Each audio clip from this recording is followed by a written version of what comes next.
Welcome to the Essentially You podcast, Dr. Elisa Song. How are you doing today? I am awesome, and I'm super excited to spend this beautiful Sunday afternoon with you. Oh my goodness, look, we are podcasting on the weekend. That's right. That is how much we love what we do. And you are actually at a conference right now. You are playing hooky. I am. I'm playing hooky. I spoke this morning, so I have an excuse, right? I need This is your treat yourself. This is you hanging out with me. You are my go-to definitive expert when it comes to boosting the immune system, keeping families healthy. And right now, you are one of the definitive experts and bulldogs for research when it comes to infections and maybe even infectious conditions that happen within families. We're talking about the coronavirus. As you know, and I know, people are up in arms about what to do. What is this? What should we be doing? And when I read your blog that you just put out a couple of days ago, I by no means was I surprised at the thoroughness, the research, the background, and everything that went into this.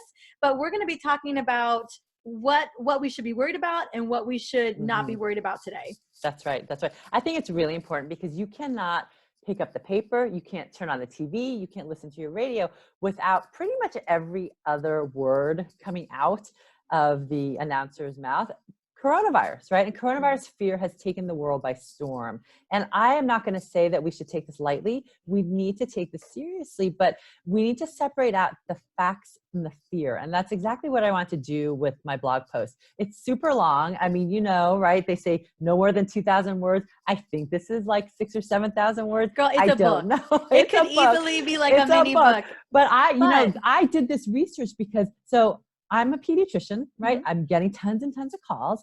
And so I said, okay, I need to do this research for my patients, but I also really, really importantly, I'm a mom and I need to do this research for my family. I am not going to say that we should take the deaths lightly at all. There are way too many people dying from coronavirus right now, but the vast majority of people who get coronavirus are not going to die. So that's why I really want people to feel more empowered to know that there are actually things that I believe as a pediatrician with all the research that I did that we can do to keep our immune system strong and really, really significantly reduce the likelihood that we'll have any complications. And I just love, like I said, the thoroughness that you've come into. We're going to get into the nuts and bolts of this. And I want to just have you take a little moment. I know people are like, just get in it. But I want to have you take a little moment. You are not only a holistic pediatrician, you are a functional medicine expert. And that's why you're at this event right now, because you are speaking on a topic for other practitioners, because you come from the lens of functional medicine. And I know because of that you get incredible results. I know that you have a, massively booked out practice. So tell me a little bit about what was the driver for you to want to go into this work? The biggest driver, and I think this is really a commonality for a lot of functional medicine practitioners, but the biggest driver for me was that when I came out of residency, I was shocked at the number of sick kids that I was seeing. When I finished my residency in 2000, right? I'm dating myself, right? I've been doing this for 20 years now. But when I graduated residency, I was told that if I saw a handful of kids with autism in my lifetime, that would be a lot, right? I mean, fast forward, I opened my practice and my practice was flooded with kids with autism and parents who were seeking answers, right? Root cause answers for how to heal their kids. And then the autoimmunity. I mean, today I just lectured on pediatric autoimmune neuropsychiatric disorders associated with strep and PANS. So PANS pandus, which is an autoimmune encephalitis that more and more kids have, right? If your kids have anxiety, OCD, ODD, ADD, I mean, look, they may have infection. And so I was seeing more and more kids with autoimmune diseases too. Right? I mean, people who have heard me speak, they know that I talk about one of my youngest patients I thought I had with autoimmune disease was an 18-month-old with ulcerative colitis. But unfortunately, that prize went to my 6-month-old who was diagnosed with Crohn's disease. Our kids are not thriving at all. And the way we're going with conventional medicine and conventional life and our standard American diet needs to stop. And so that was one of my biggest motivations to see what is going on. How can I either keep kids from being put on medications from the time they're 3, so then they're on them for lifelong, or hopefully get them off of their medications in a way that really gets them healthier and keeps them, really thriving from the inside out. And then of course, when I have my own kids, even more, right? Because I want to know, well, how do I prevent this epidemic of autoimmunity and chronic illnesses from really hitting my kids? So that's where, it's functional medicine. We have so many different tools in our toolkit. So it's not just functional medicine. We have to look at acupuncture. I practice acupuncture, herbal medicine, of course, use essential oils. And as the essential oils expert that you are, I mean, you've taught me so much. And I tell all my mamas about your books to get, right? And I know you're coming out with a new one, so I can't wait to share. So really, really important that we understand that conventional medicine has a time and a place.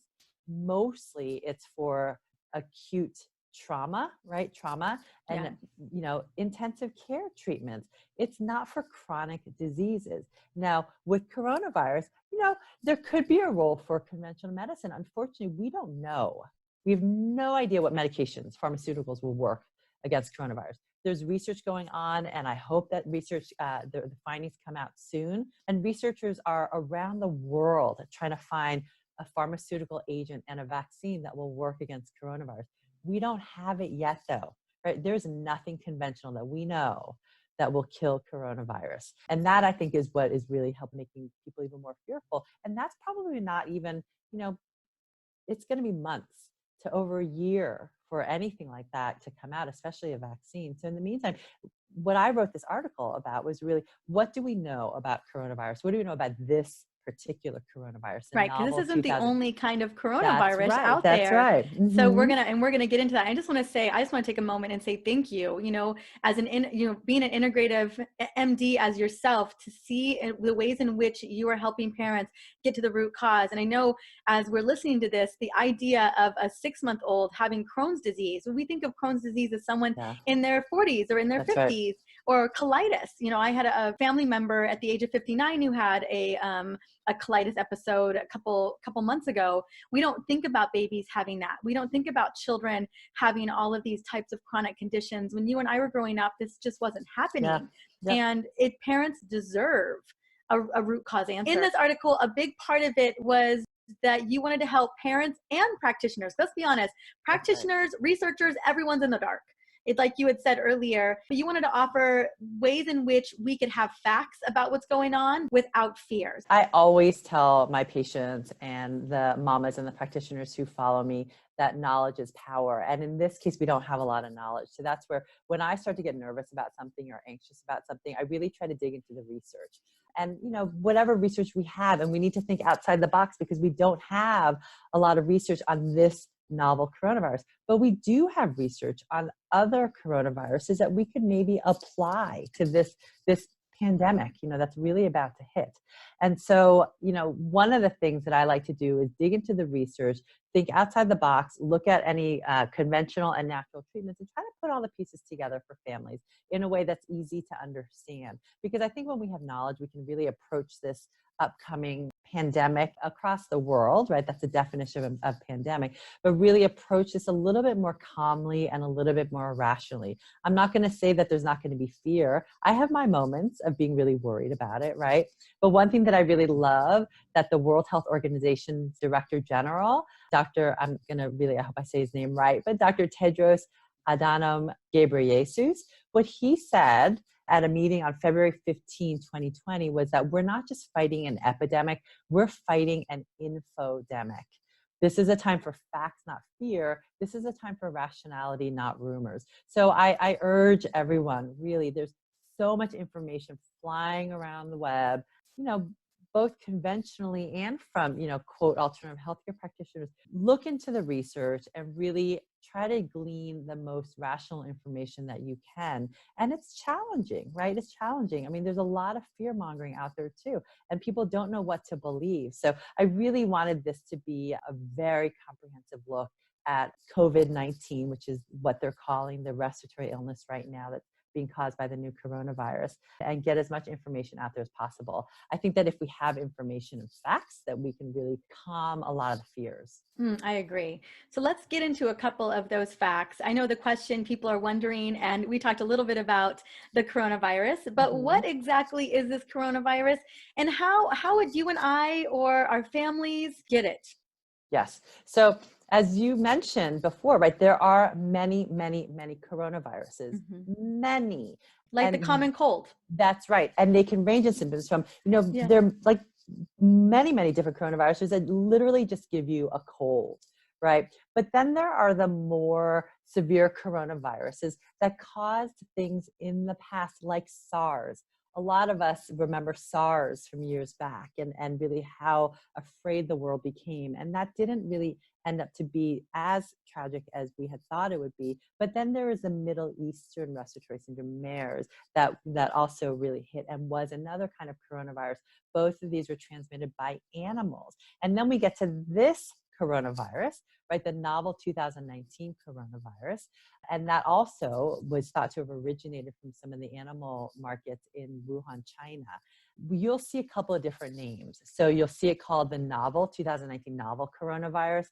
It's also called the 2019-nCoV, so the novel coronavirus there. Or you're also going to see it called SARS-CoV-2. That is all the same virus. It's all the same virus. So what is COVID-19? Because a lot of people see COVID-19.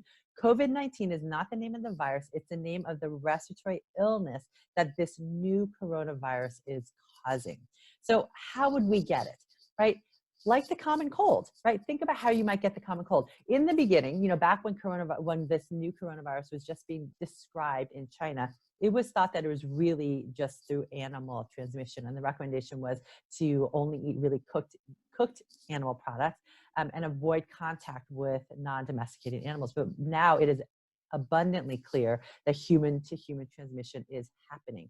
And it's happening mostly through respiratory droplets. So what does that mean? When you sneeze, when you cough, these droplets that you're spewing from your mouth or your nose, that right? You don't even know you're doing. That you don't even know, right? I mean, oh, we've seen it. Yeah. That's right.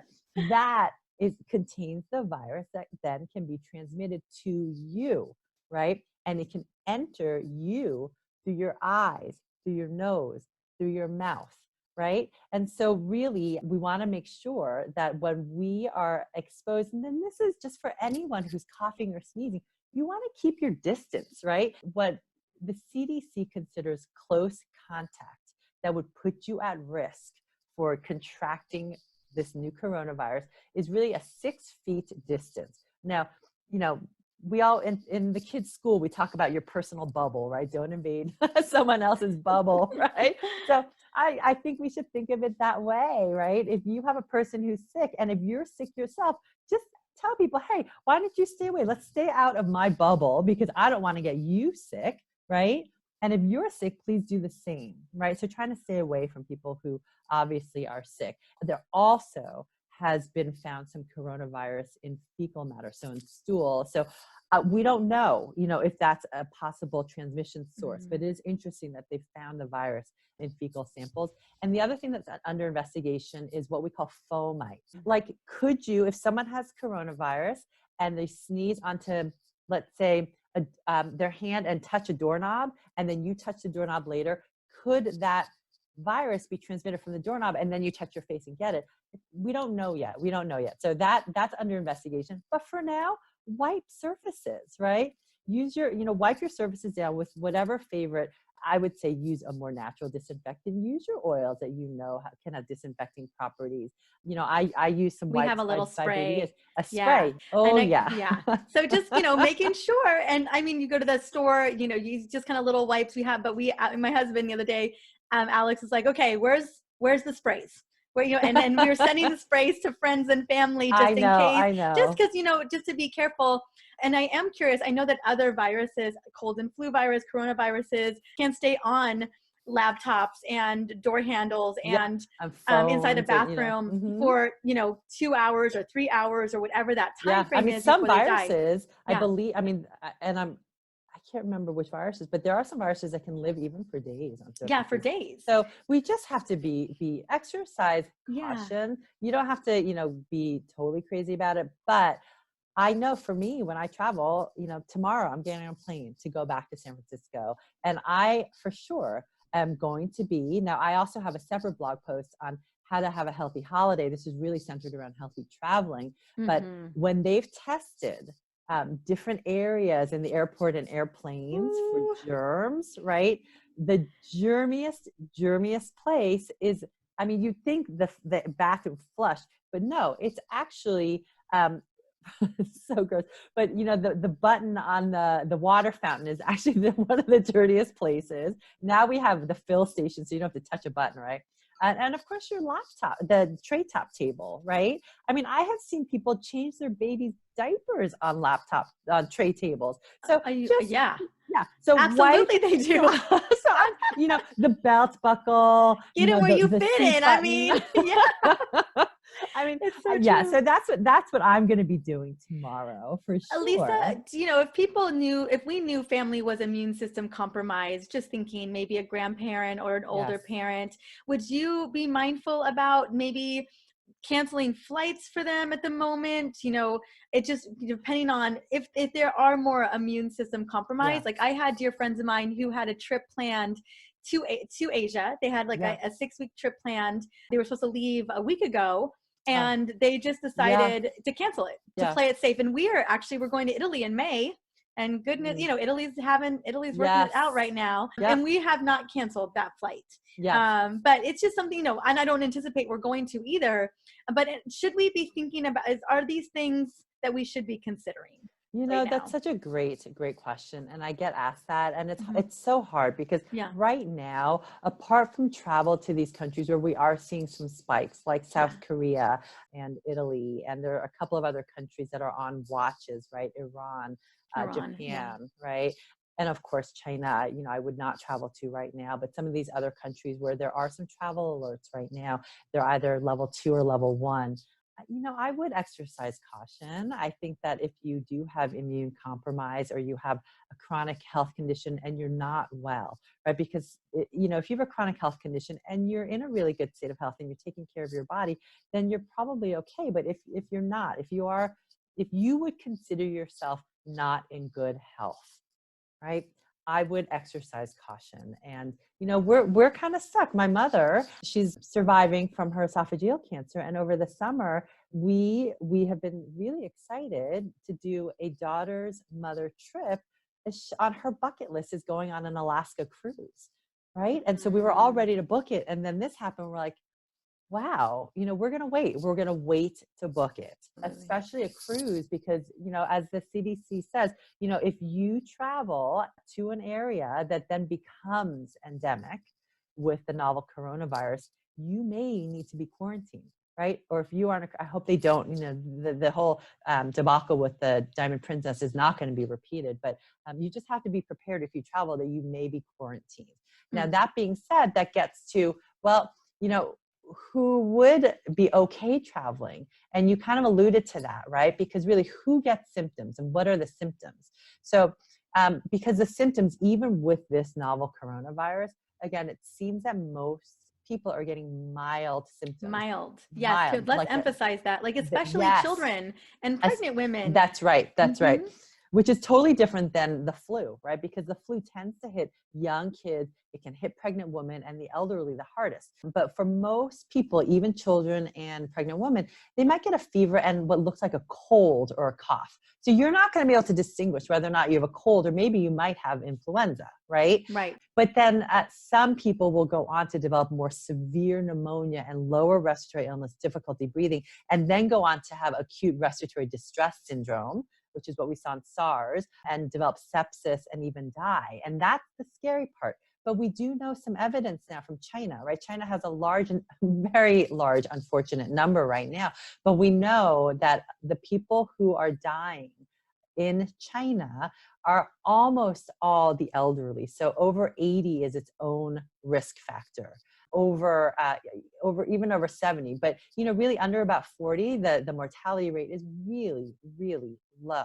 It's like less than a percentage. That's right, less than a percentage. And there have been no reported deaths in children under 9, and none that I know of in pregnant women. Now, I will say, so today, as we record this, it's February 29, and I've been putting updates on my blog post. I wrote it, literally I wrote it 3 days ago, and it's been just spreading like crazy. And it's spreading like its own virus. Just kidding. I know, but like it's gotten, clearly, it's very obvious that the thoroughness and the scientific backing of this article, people are getting their hands on it. So I'm really excited to share it. And I'm grateful that you're updating it, because I know that we're learning things every day. We're getting more insight. We are. And I'm updating the numbers, right? The number of cases around the world. And of course, just this past weekend, not too long ago, we had our first case in California. We did. Pretty close to me, Solano County, right? Of no known exposure to anyone else with the novel coronavirus, no history of travel. So we're getting these cases that we don't know where they're getting it from. So obviously it's in the community, but obviously we're not having so many numbers that are going to the ERs and needing treatment and needing hospitalization. So I do think that we don't know how many people are asymptomatic carriers. I was going to say, there have been people that are potentially asymptomatic. Absolutely. In fact, when they looked at this one study of kids, there were 2 babies under 12 months of age who had coronavirus. And the only reason they were tested was because there were family members who were symptomatic, and they had it in their nose, but didn't have symptoms, right? These are babies, right? So when we think about then, okay, who are those people who are more at risk for complications and for mortality? That age seems to be the number one factor, right? And we can't look, I want to remind people, we can't look at the number of deaths in China and extrapolate that to the rest of the world and to the US. The mortality rate is significantly higher in China than what we're seeing around the world. And, because China is being crushed right now with the number of cases. They don't have enough supplies. They don't have enough doctors. They don't have enough ICU beds. They don't have enough anything right now. And they're in this situation where they have more and more people who are sick and not enough ways to help them. So the numbers are expected to be much lower in terms of mortality, in terms of the death rate in other countries. Now, you can get tested for the coronavirus. How would one go about that? I know that basically we can do swabs. Is that correct? Yes. So you can get tested. How easy it is to get tested? Yes. It's a whole different ballgame. There is a test. There's a DNA test for the novel coronavirus. Now, this test is not available at the moment, as we speak on February 29, to local doctors' offices and local emergency departments. So if you came to me and you had just traveled from Italy with your child and you have a fever and a cough, I could not test you. I would have to refer you to the public health department, where they would send you to a place to be tested. And it's a nasal swab and also an oropharyngeal swab, so a mouth swab. Now, one of the recommendations from the CDC, which I think is a really wise one, is do not rush to your doctor's office or to the ER just to get tested, right? If your child had a cold, right, let's take coronavirus out of the picture. If your child had a cold, or even if they had a fever with a cough, most parents are not rushing to the doctor on day 1, right? Most parents are waiting and kind of watching and doing what they can at home. So take that same practice with you when it comes to your child's illness and your illness right now. Because what we're finding from China is very likely the spread has been so rapid because people are lining up in the hospitals to get tested. In the meantime, if you don't have coronavirus, in that crowded waiting room and hallway, you will likely be exposed to someone with coronavirus and get it if you didn't already have it, right? It's so true. Or you can give it to someone else, even if they didn't have it. So we just want to exercise caution. That's where, when I work with families and when I work with my online mamas and practitioners, I teach them how to use homeopathy, essential oils, herbs, diet and lifestyle, acupressure points for their most common acute symptoms like fevers, coughs, colds, so that you can have the tools, right? I love natural medicines in that way because you can have the tools to nip that illness in the bud. It doesn't matter what it is. It doesn't matter if your child has coronavirus, if it's COVID-19, if it's a mild COVID-19, and you can manage it at home. So I would say if you or your child are sick but don't need medical care, don't go to the doctors, yes. right? I was at the hospital about 3 or 4 weeks ago, and we had to go to urgent care. And I would say 95% of who was in urgent care most likely had the flu. And that's just what it was, Yeah. And I know that a lot of urgent care facilities, ER facilities have been stacked to the gills with influenza patients. That's right. And goodness knows, I know that whoever didn't have a cold or a flu in that space probably got exposed. And so, yes. Yeah. Our best, the intention here with this coronavirus, clearly there's a couple of gray areas, like, wait, someone may be asymptomatic or somebody's symptoms are mild, and goodness knows people are still getting colds and flus as we speak right now. And so it can look very similar to that until it kind of upgrades to something a little bit more serious. It's not the time to flood the hospitals. That's right. With a kind of a hunch of what might be going on. That's right. So, and really and truly, if you are one of those people who has mild coronavirus illness, it is helpful to know. And now the CDC may expand their testing criteria, because we want to know, mostly because we don't want you to spread it to other people, right? We're trying to contain it. That's right. We're trying to contain it so that it's not spread to people who are more at risk for serious illness and even death from the new coronavirus. Let's talk about the immune system. Let's talk about a functional approach, because at the end of the day, there's no guarantee, but we know that if we can bolster the immune system, we really have a great chance. And, the reason why I ended up getting into natural remedies for boosting the immune system is, I don't know if I ever told you, Elisa, but I used to get sick 7 to 11 times a year with colds and flus.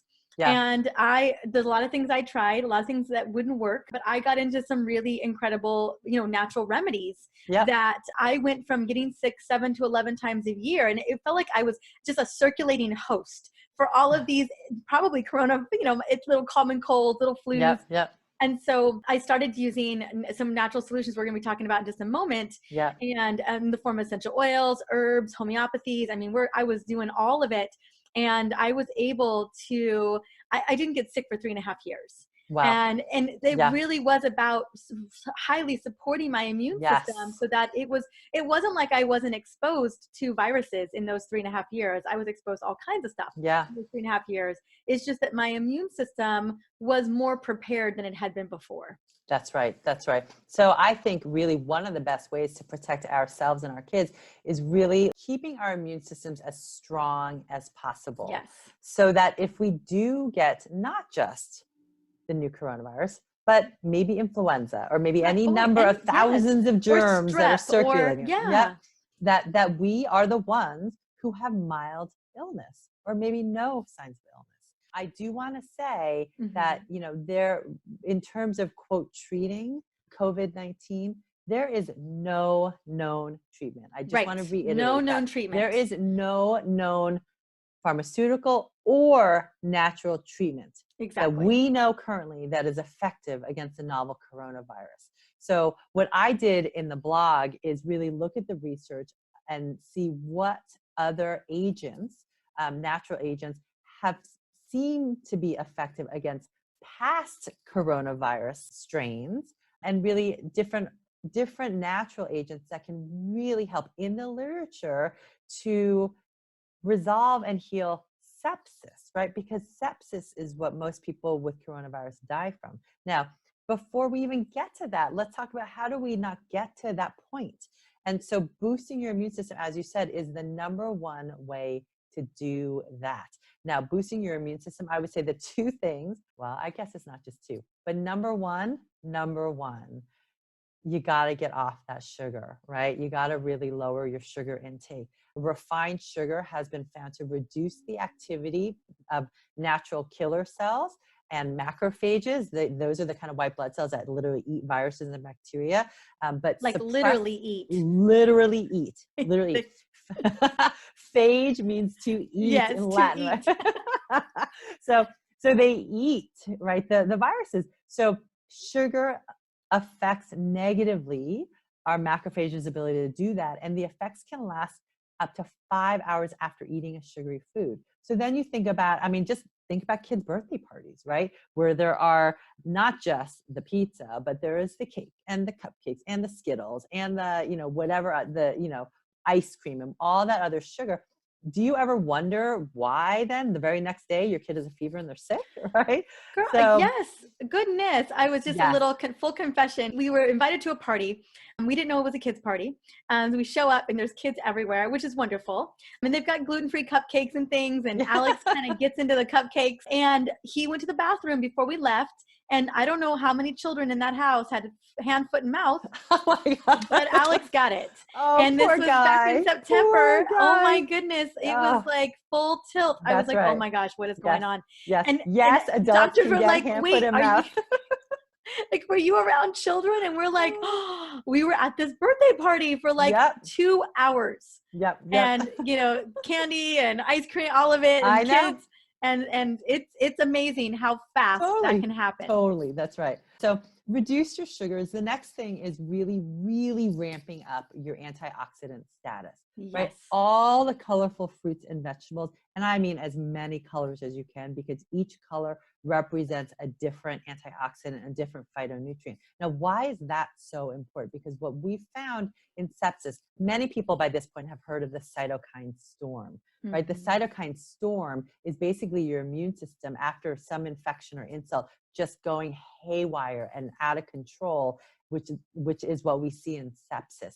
And they found that IV vitamin C, right, maybe other antioxidants like quercetin can reduce that cytokine storm and help heal people when they have sepsis. So they've also found that people who have enough vitamin C and enough vitamin D in their system. I was going to say vitamin D. Vitamin D. Speak to me on that. Yes. Maybe at less risk for developing sepsis. Vitamin D, taking a vitamin D supplement, because there are some supplements to boost your immune system. Vitamin D is number one. Number one.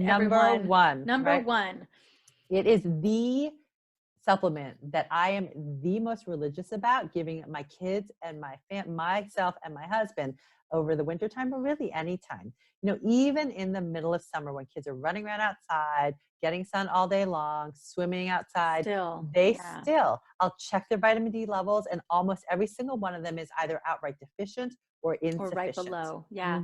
It's so true. And I think people think vitamin C. Can we say no orange juice? Because that's sugar. No right? Orange juice. That's vitamin C, but we don't ever think, people don't realize that vitamin D is a major player in boosting our immune cells. And in order for our immune cells to actually fight the fight for us, we have to have enough vitamin D to run those reactions.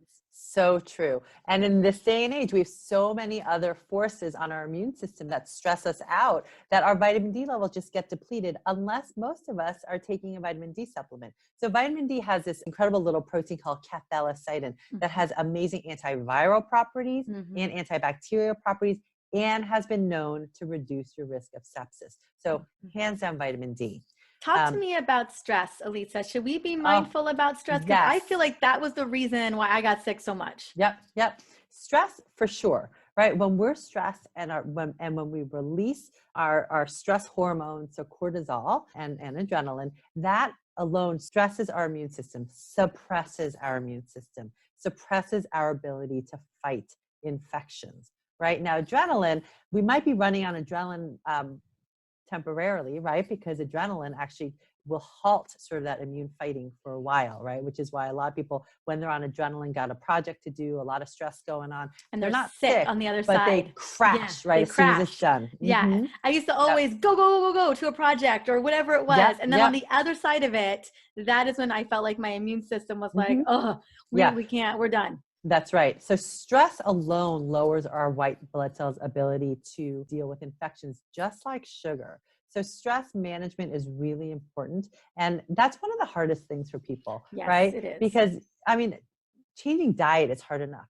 but then telling people you got to slow down and you really have to get your exercise and meditate and be mindful, especially for a kid. That can be challenging to do. So I give people easy tools, right?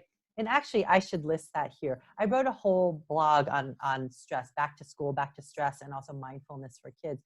But we want to make this doable and easy, right? Yes, I just wanted to kind of put that out there. I know you've got other remedies, but it's just one of those things to be thinking about. Like, how do we not panic and freak out? That's right. That could lend to more issues. And so that, to your point, right? This fear around coronavirus, right? This fear, that's in a way, if you get tested and you're not symptomatic and you have it, I mean, the fear alone can cause inflammation that then could drive you to get sicker. So it is very important to remain calm during this, what I would say is really a crisis in the news, right?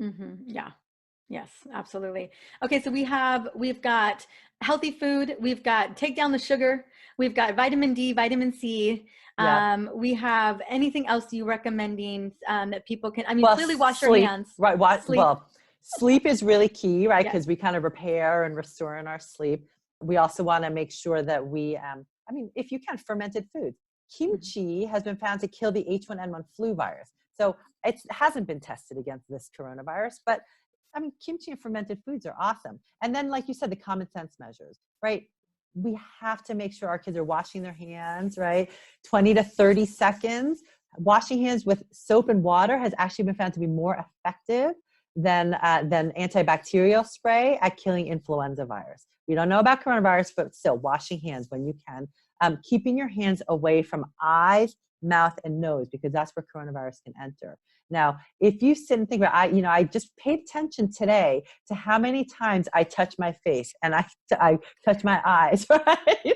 And I'm like, I don't bite my fingernails. I used to, but really we touch our faces a lot, right? And then you have kids who are like sucking on their hand or like putting their fingers in their mouth. So just pay attention, notice when you're doing it. So then you can pay attention to not doing it, right?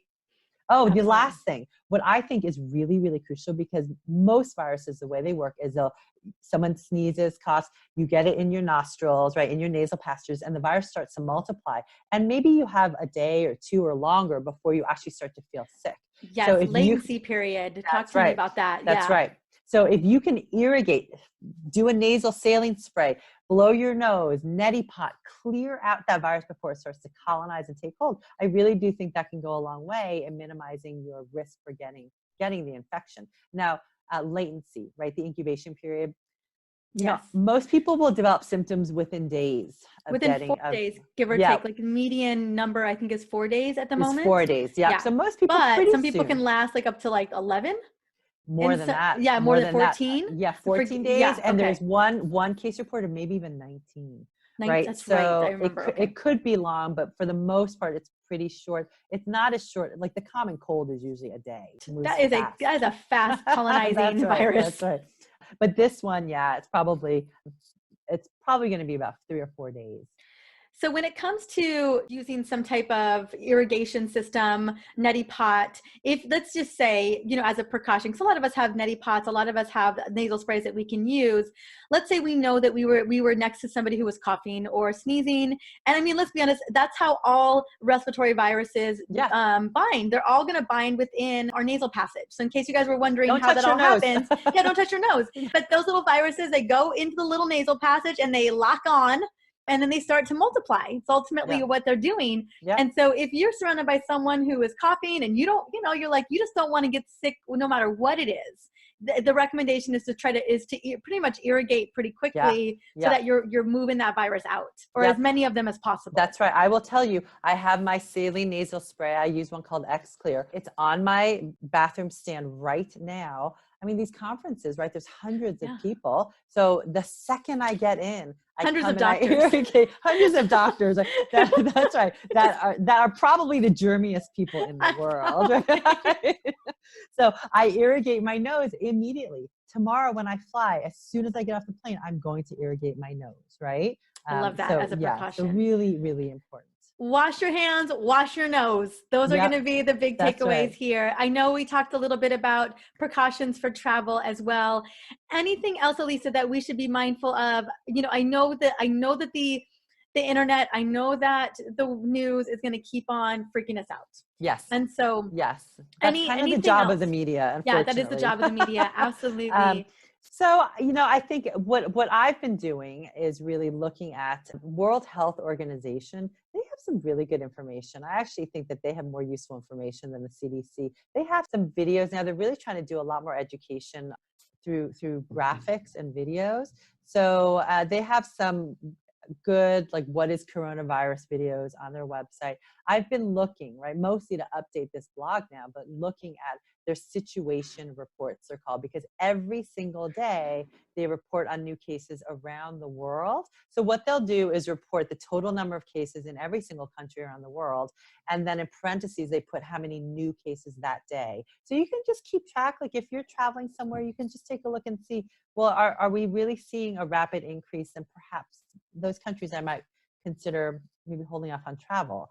Otherwise, I like that advice in terms of travel. Like as long as you aren't, clearly there are some countries that we should probably just kind of keep our distance from at the moment. And that makes so much sense. But if you're trying to get from California to Arizona or vice versa, or, wherever, whatever that may be. I mean, right now we're leaving for Arizona next week. I'm not canceling my flight for that event. So I'm not that concerned about it, but we're going to have our little sprays and we're going to take our vitamin C and our vitamin D with us. And we're going to be really great about washing our hands. I'm not trying to ever get sick on a plane. That's right. Ever. That's right.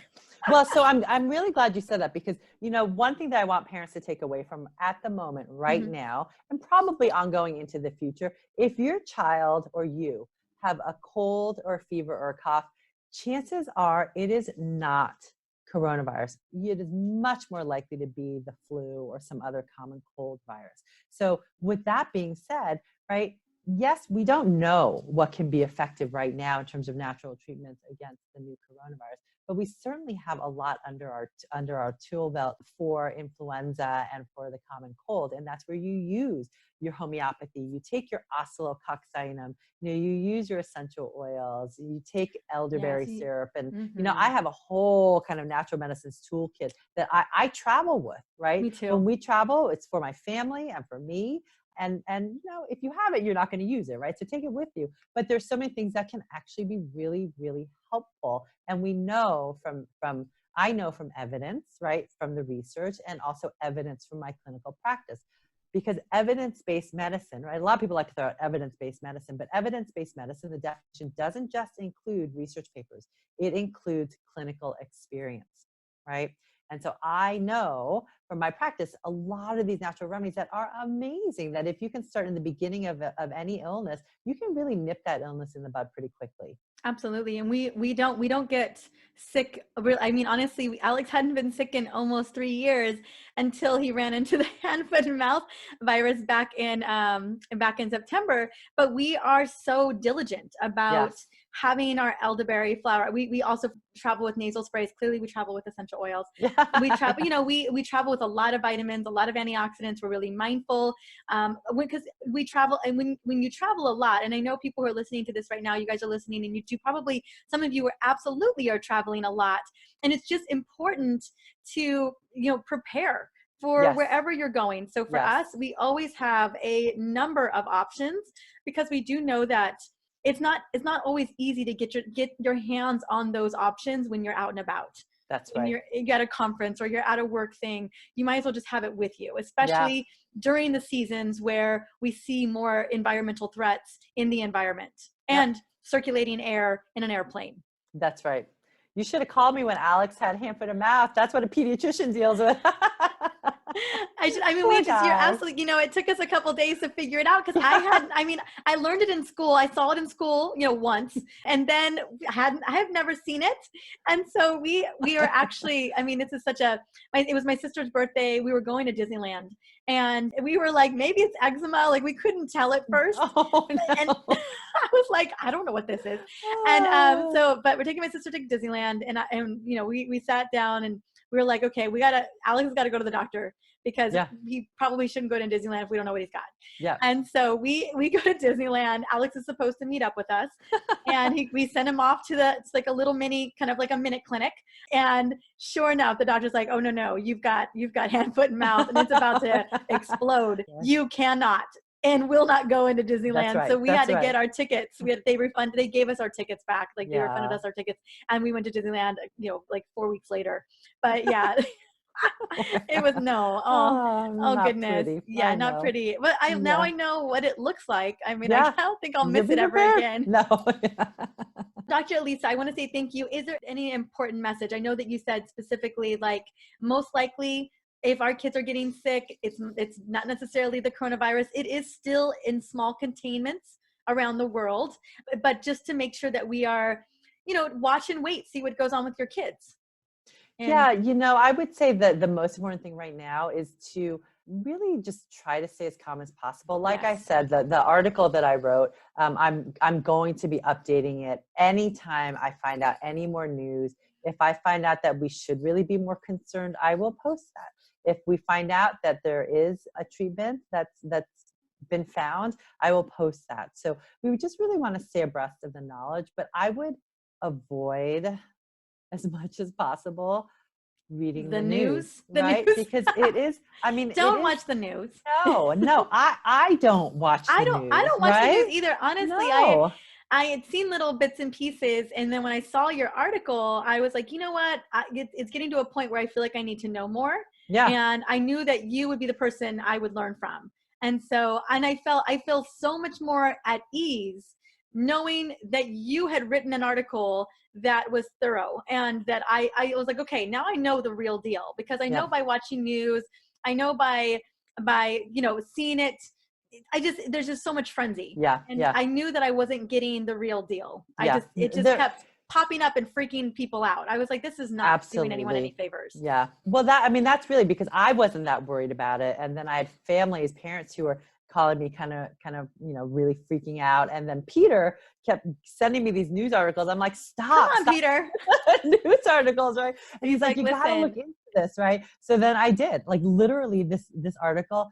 I was holed up at home for 3 days because I'm like, I got to sort through this literature, because if I don't, no one is doing this. And most moms don't have time to do this, right? Most practitioners don't have time to do this. So I said to myself, this is my, this is my thing. I'm going to be a hermit this weekend. Like a 15-hour article is what it took. Because it has to be. It has to be. And so I tried to put all the information from multiple different sites in one place, but really and truly, I'm serious. Don't watch the news, right? Oops, that's my phone. Sorry about that. As I say, don't watch the news, or I got an alert. Don't. I can't even. Okay. Don't watch the news. Just don't really, when you feel that pull towards being really fearful and really getting into that hysteria, just stop and breathe, take a moment away, right? And then just come back and tell yourself, I'm doing the right things for my child and for my family. I know we're eating well. I know we're getting the most sleep that we can. We are trying to minimize our stress. We're trying to keep our immune systems boosted. And that is the best I can do. And I know it's going to help.